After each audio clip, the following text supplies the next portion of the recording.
Assalamualaikum warahmatullahi wabarakatuh. Salam sejahtera untuk kita semua.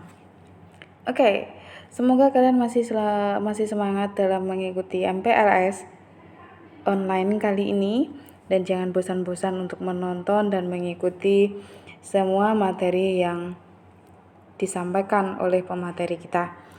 Oke, kali ini kita akan berkenalan dengan kesiswaan SMKN Negeri 1 Badekan. Nah, sebelumnya saya ucapkan selamat datang peserta didik baru di SMKN 1 Badekan Ponorogo. Selamat bergabung menjadi keluarga besar di SMKN 1 Badekan. SMK bisa. Oke, untuk pengenalan terlebih dahulu kita harus tahu dulu berapa sih jumlah siswa yang ada di SMK kita itu. Nah, untuk jumlah siswa ini secara keseluruhan ya, maksudnya dari keempat jurusan masing-masing itu kelas 10 ada 588, kelas 11 ada 550, kelas 12 ada 505. Dan jumlah total keseluruhan itu adalah 1643 siswa. So, sekolahan kita itu tergolong adalah sekolahan besar di Kabupaten Ponorogo. Kemudian di SMK kita itu terdapat 4 jurusan seperti yang udah kalian ketahui. Ada teknik kendaraan ringan TKR, ada teknik komputer jaringan atau TKJ, kemudian tata boga, ada teknik dan bisnis sepeda motor atau TBSM.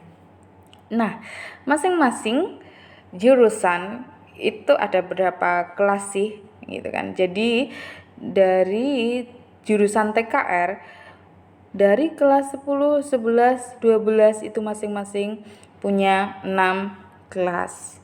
Sementara di teknik komputer jaringan masing-masing tingkat mempunyai 5 kelas.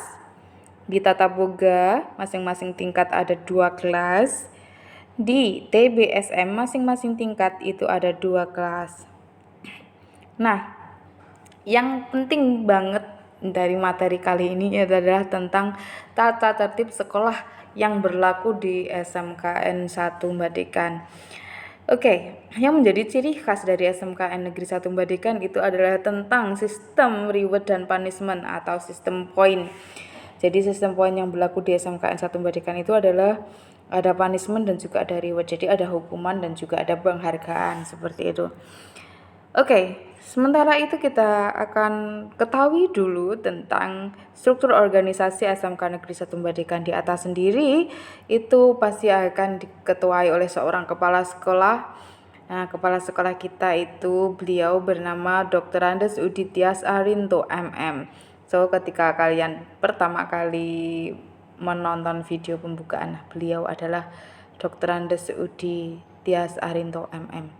Kemudian di bawahnya Bapak Kepala Sekolah itu ada koordinator tata usaha dan ada ketua komite. Di bawahnya lagi itu ada masing-masing Bapak Kepala Sekolah itu dibantu oleh wakil kepala sekolah. Di antaranya ada waka kurikulum, ada waka kesiswaan, ada waka sarpras, ada waka humas, ada koordinator mutu sekolah. Masing-masing namanya sudah ada di situ. Kemudian di bawahnya waka lagi Bapak Kepala Sekolah juga dibantu oleh yang namanya Kakomli atau Kepala Kompetensi Keahlian. Nah, kalian juga harus kenal dong dengan Kakomli kalian masing-masing gitu. Kalau di tata boga itu Kakomlinya bernama Bunur Wahidah ya. Kemudian di otomotif itu ada Bapak Sumadi SPD. Di teknik informatika itu ada Yendra Arvidianto Eskom. Nah, ada juga bimbingan konseling. Nah, itu koordinatornya adalah Ibu Ani Susilowati SPSI. Di bawahnya lagi ada Bapak Ibu guru dari masing-masing mata pelajaran. Kemudian di bawahnya Bapak Ibu guru ada siswa-siswi SMKN Negeri 1 Badekan, termasuk kalian siswa-siswi peserta didik baru. Oke, kemudian kita mengerucut ke kesiswaan. Nah, di kesiswaan itu dikepalai oleh seorang waka yang bernama Bapak Purwo Widodo SPD. Kemudian akan bekerja sama dengan koordinator BP atau BK Ibu Ani Susilowati. dan bekerja sama juga dengan koordinator tim tata tertib. Nah, di tim tata tertib itu ada sekretaris, kemudian ada juga anggota, seperti itu ya. Kemudian kenapa sih kok diterapkan sistem pelanggaran sistem point reward di SMK NWDK? Nah, alasannya ada banyak. Yang pertama adalah agar kalian belajar disiplin, kemudian kalian belajar untuk taat hukum, kemudian menciptakan situasi sekolah yang kondusif, kemudian menghindari perbuatan kekerasan terhadap siswa gitu kan. Jadi kita tidak boleh melakukan kekerasan, baik itu terhadap siswa ke siswa ataupun guru ke siswa, itu tidak boleh. Jadi guru ke siswa tidak boleh melakukan kekerasan, siswa ke siswa juga tidak boleh melakukan kekerasan, siswa ke guru juga tidak boleh melakukan kekerasan, karena tidak musimnya kita melakukan kekerasan. Oke. Selanjutnya adalah klasifikasi pelanggaran. Nah, pelanggaran yang kalian lakukan itu dibedakan menjadi 3, ada ringan, sedang, kemudian berat. Yang termasuk ringan itu adalah apabila poin kalian itu cuma 1 sampai dengan 25 itu masih tergolong pelanggaran ringan. Sementara poin 25 sampai 50 itu adalah pelanggaran sedang, dan di atasnya 50 sampai 80 itu termasuk pelanggaran berat. Oke. Sanksinya apa, Bu? Kalau sanksi itu adalah sesuai dengan pelanggarannya. Jika ringan, kalian cukup mendapatkan bimbingan dari wali kelas dan BK. Kalau pelanggaran sedang itu panggilan orang tua, wali murid, dan home visit. Home visit itu adalah berarti Bapak Ibu guru wali kelas atau BK datang ke rumah kalian. Nah, yang paling berat itu adalah pelanggaran berat klasifikasi 1 itu diskor 3 hari, klasifikasi 2 itu adalah diskor 6 hari. Nah, yang paling berat itu adalah klasifikasi nomor 3, yaitu dikembalikan ke orang tua wali murid. Oke.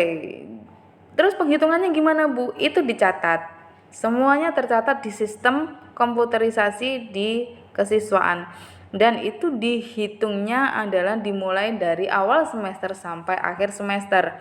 Jadi itu dihitungnya per semester. Jadi cukup misalnya di semester ganjil doang, di semester genap nanti akan kembali 0 gitu. Jadi akan di reset. Jadi ketika kamu semester ganjil udah selesai, kalian masuk ke semester genap, maka poin kalian akan di reset kembali ke 0, dimulai dari awal lagi.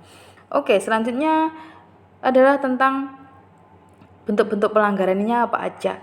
Ada pelanggaran sikap, ada pelanggaran kerapian, ada pelanggaran kerajinan. Nah, untuk lebih jelasnya itu nanti kalian akan diberikan buku petunjuk atau buku manual tentang apa-apa saja pelanggaran yang tidak boleh dilakukan di SMK beserta dengan besaran poinnya berapa. Contoh misalnya terlambat 0 sampai 30 menit itu poinnya berapa. Misalnya baju tidak dimasukkan, atau misalnya atribut tidak lengkap, atau misalnya kaos kaki tidak sesuai. Nah, itu nanti akan ada detailnya di buku petunjuk manual tentang poin reward. Nanti akan dibagikan satu-satu oleh kesiswaan. Ditunggu saja ya. Selanjutnya adalah penghargaan. Nah, penghargaan itu ada penghargaan akademik, ada penghargaan non-akademik, ada penghargaan kepengurusan, dan ada penghargaan lomba ekstern, dan juga ada lain-lain. Nah, itu nanti akan jadi satu juga di buku point reward yang akan dibagikan nanti. Kalian bisa pelajari sendiri nanti. Alur prosesnya seperti apa? Alur prosesnya adalah ketika siswa melakukan pelanggaran dan siswa melakukan reward, itu nanti akan diakumulasi atau dikalkulasi. Misalnya punishment-nya adalah 60, kemudian reward-nya itu adalah 20, berarti 60 dikurangi 20 berarti pelanggaran poinnya tinggal 40. Nah, nanti itu akan menentukan tindakan apa yang akan diberlakukan kepada kalian. Kemudian alur prosesnya itu adalah kalau sudah ketemu skor poinnya berapa, nah itu nanti hasilnya seperti apa? Apakah akan dibimbing oleh BK, apakah akan dikembalikan kepada orang tua, seperti itu. Nah, alur proses pelaporannya seperti apa? Alur proses pelaporannya adalah ketika tim tata tertib itu sudah mengetahui besaran pelanggaran kalian, yang pertama kali diberitahu itu adalah pasti orang tua wali murid, yaitu bapak ibu kalian akan dipanggil ke sekolah. Yang kedua itu adalah wali kelas, karena wali kelas itu berhak tahu berapa besaran poin yang kalian buat. Kemudian ada juga BK yang akan membimbing kalian. Nah, yang terakhir itu adalah bapak kepala sekolah. Seperti itu. Itu tadi adalah penjelasan dari saya tentang sekilas tentang kesiswaan dan juga sekilas tentang tata tertib yang berlaku di SMKN Badekan. Untuk tugas selanjutnya nanti akan diberitahukan melalui grup WhatsApp ya. Jadi nanti tolong dikerjakan tugasnya juga. Kemudian terima kasih sudah menonton video ini dan semoga kalian bisa mentaati semua peraturan yang ada di SMKN Negeri 1 Badekan. Oke, sekian dari saya, ada kurang lebihnya mohon maaf. Saya akhiri, wassalamualaikum warahmatullahi wabarakatuh. Salam sehat selalu.